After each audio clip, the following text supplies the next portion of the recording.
पाणी की अधिष्ठात्री देवी वीणा पाणी माँ भगवती सरस्वती के चरणों में सादर नमन करते हुए गुरुजनों को प्रणाम करके सुधीजन जिज्ञासुओं के प्रति नमस्कार करके आज हम लोग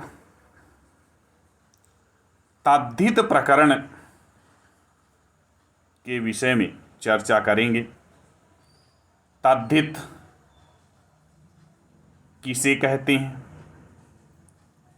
तद्धित क्या है, इसकी उत्पत्ति कैसे होती है, इसकी व्युत्पत्ति क्या है, इसका अर्थ क्या है, इसको हम पढ़ें क्यों। यह सब अति महत्वपूर्ण प्रश्न हैं जो प्रत्येक मनुष्य के मन में उत्पन्न होते हैं, क्योंकि किसी विषय की जानकारी अति महत्वपूर्ण है और तब और अति महत्वपूर्ण हो जाता है जब उस विषय का हम लोग अध्ययन कर रहे हों। क्यों? ऐसा भी हो सकता है कि हम लोग अध्ययन करते रहें और बाद में पता चले कि इसका कोई अर्थ ही नहीं है। इसलिए सर्वप्रथम यह सार्थक है या निरर्थक है, इसका भी निराकरण करना परमावश्यक है। तो यह जीवन के अति महत्वपूर्ण क्षण में इसका अध्ययन किया जाना, पढ़ा जाना क्यों आवश्यक है, यह आगे हम लोग इस विषय पर चर्चा करेंगे। तो सर्वप्रथम तद्धित, जब यह बात आती है तो तद्धित क्या है, यह प्रश्न होता है। तो जैसे ही यह प्रश्न होगा तद्धित क्या है, तो इसके उत्तर में आएगा तद्धित लघु सिद्धांत कौमुदी एवं महर्षि पाणिनि के व्याकरण के अनुसार प्रत्यय है। प्रत्यय, जैसे ही प्रत्यय आया पुनः प्रश्न होता है प्रत्यय किसे कहते हैं। तो प्रत्यय के विषय में अणुति सवर्णस्य चा प्रत्ययः, वहाँ पर वृत्ति में लिखा है प्रतीयते विधीयते अनया इति प्रत्ययः, यह कहा गया। इसका तात्पर्य यह है कि जिसका विधान किया जाए, जो विधीयमान हो, वही प्रत्यय है। पुनः अब प्रत्यय की व्युत्पत्ति के पश्चात यह कितने प्रकार के होते हैं, यह भी अति महत्वपूर्ण प्रश्न है। बहुत से लोगों को इस विषय में संदेह है और यह निश्चित कर पाना बहुत कठिन हो जा रहा है कि प्रत्यय कितने प्रकार के होते हैं। यद्यपि महर्षि पाणिनि ने सूत्र बनाया है कृत तद्धित समासाश्च। तो कृत का मतलब कृत प्रत्यय, तद्धित का मतलब तद्धित प्रत्यय। इस आधार पर लघु सिद्धांत कौमुदी एवं पाणिनि व्याकरण के अनुसार प्रत्ययों की संख्या 2 होती है। प्रत्ययों संख्या नहीं, प्रत्ययों का जो प्रकार है वह 2 है, कृत प्रत्यय और तद्धित प्रत्यय। फिर कृत प्रत्यय किसे कहते हैं, यह प्रश्न हो गया। तो कृत प्रत्यय किसे कहेंगे, यह प्रश्न होने पर यह कहा गया कि जिनका विधान धातुओं से होता है, जो धातुओं के पश्चात विहित किए जाते हैं, वह प्रत्यय कृत प्रत्यय कहलाते हैं। जैसे कि एक उदाहरण है डुक्रीकरणे, इस धातु से ऋल प्रत्यय हुआ है, ये कृत प्रत्यय है, कर्तरिकृत सूत्र है। तो यहां पर ऋल प्रत्यय कृत प्रत्यय कहलाता है। और इसके बाद तद्धित प्रत्यय के विषय में प्रश्न होता है। तो तद्धित किसे कहते हैं? तद्धित और तद्धितांत, इन दोनों में अंतर है। तद्धित प्रत्यय हैं। एक समास में जब अव्ययी भाव समास को पढ़ते हैं तो वहां पर समासांत टच प्रत्यय का विधान किया जाता है, और उससे पूर्व तद्धिताः इस सूत्र को पढ़ते हैं, और शरद प्रभृतिभ्यः इस सूत्र से समासांत टच प्रत्यय आता है। तो तद्धित प्रत्यय कौन है? कहें तद्धित प्रत्यय प्रातिपदिकों से आते हैं। वहां पर भी उपसरदम, उपसरद बनता है और इसके बाद टच प्रत्यय आता है। प्रातिपदिक है वो, तद्धित समासास्य सुपोधात प्रातिपदिकयोः से प्रातिपदिक संज्ञा हो करके, और फिर उसके धातु और प्रातिपदिक के सुप का लुक होकर, तो वह प्रातिपदिकत्व तो उसका अक्षुण्ण रहता है। तो प्रातिपदिक से समासान टच प्रत्यय आया, तो उस प्रकरण में वहां पढ़ा गया है।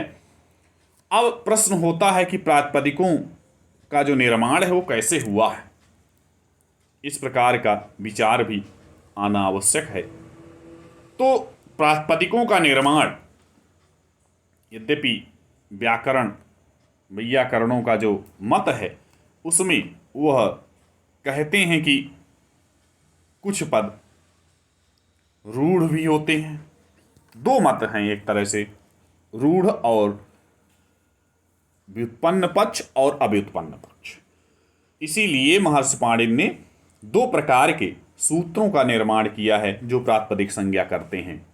पहला अर्थवत धातुर प्रत्यय प्रातिपदिकम, दूसरा है कृत तद्धित समासाश्च।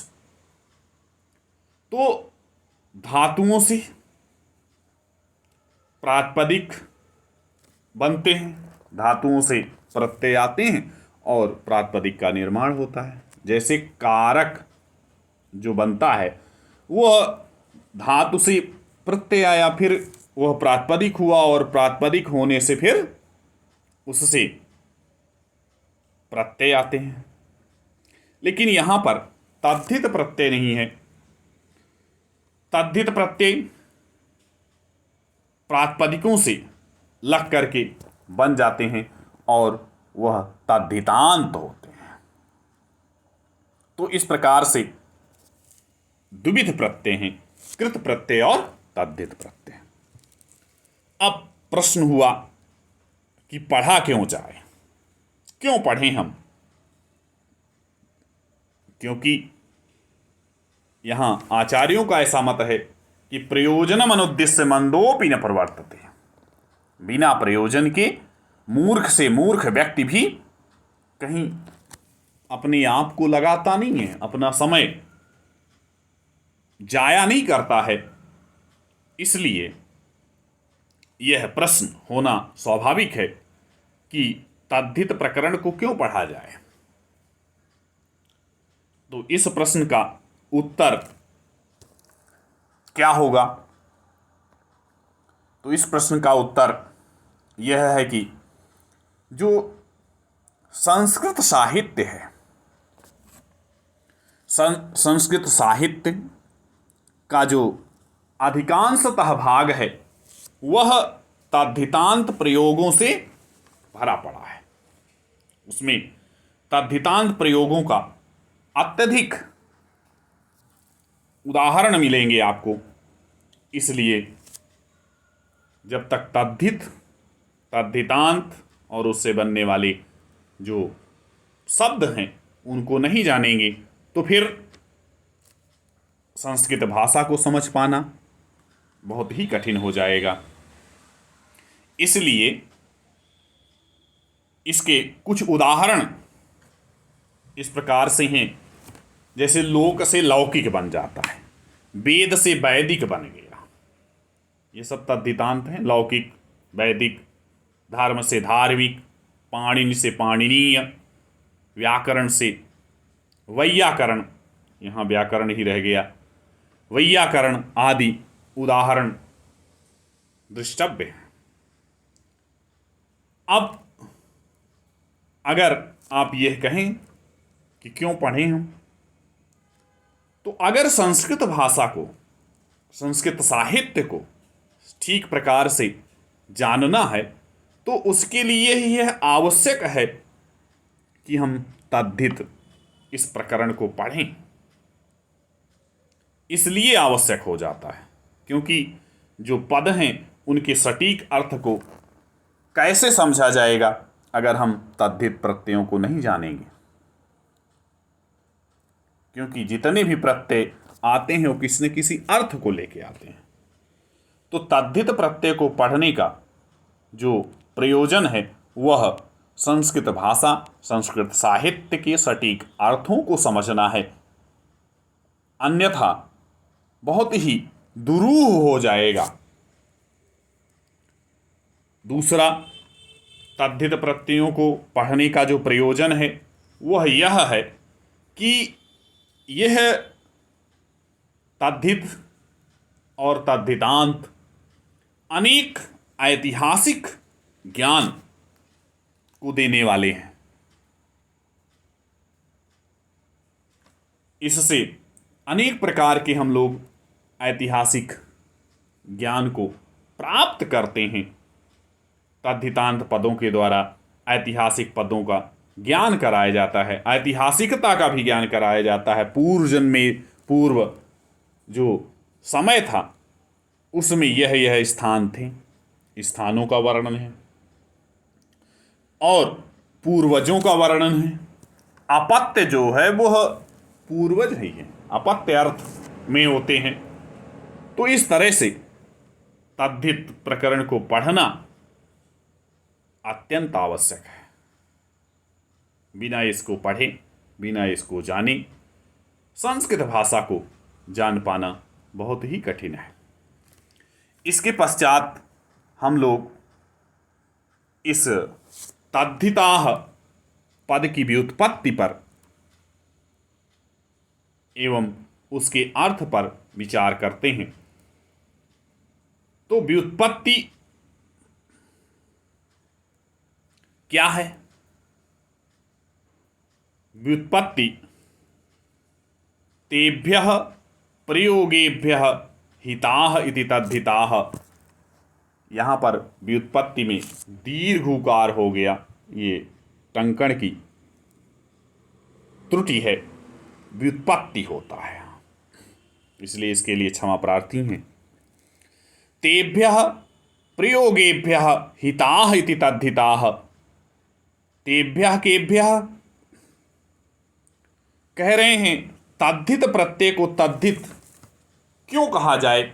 कहीं इसलिए कहा जाता है तद्धित प्रत्ययों को तद्धित प्रत्यय क्योंकि यह उन प्रयोगों की निष्पत्ति में हितकर है। किस प्रकार से हितकर हैं? कहें उनकी सहायता करते हैं। जो हम लोगों की सहायता करते हैं वो हम लोगों के लिए हितकर होते हैं, यही है। तो इन पदों का उपयोग किस लिए किया जाता है? कहें इन पदों का उपयोग शिष्ट सम्मत और इष्ट प्रयोगों की सिद्धि के लिए किया जाता है। मनमाने तरीके से नए नए प्रयोग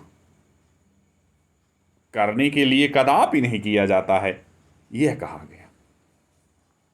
तो यही अर्थ है, क्योंकि यह उन प्रयोगों की निष्पत्ति में हितकर होते हैं, हितकर का मतलब सहायक होते हैं, इसलिए इन पदों का उपयोग शिष्ट सम्मत इष्ट प्रयोगों की सिद्धि के लिए किया जाता है। तो इस प्रकार से तद्धिताः इस पद की जो व्युत्पत्ति है, तेभ्यः प्रयोगेभ्यः हिताः इति तद्धिताः, यह कहा गया। और यह व्युत्पत्ति है अर्थ इस व्युत्पत्ति के आधार पर स्पष्ट ही किया जा चुका है। तो इस प्रकार से तद्धिताः पद की व्युत्पत्ति एवं उसका अर्थ, तद्धित प्रत्ययों को क्यों पढ़ें और प्रत्यय कितने प्रकार के होते हैं, इस प्रकार की कुछ जिज्ञासाओं को यथामति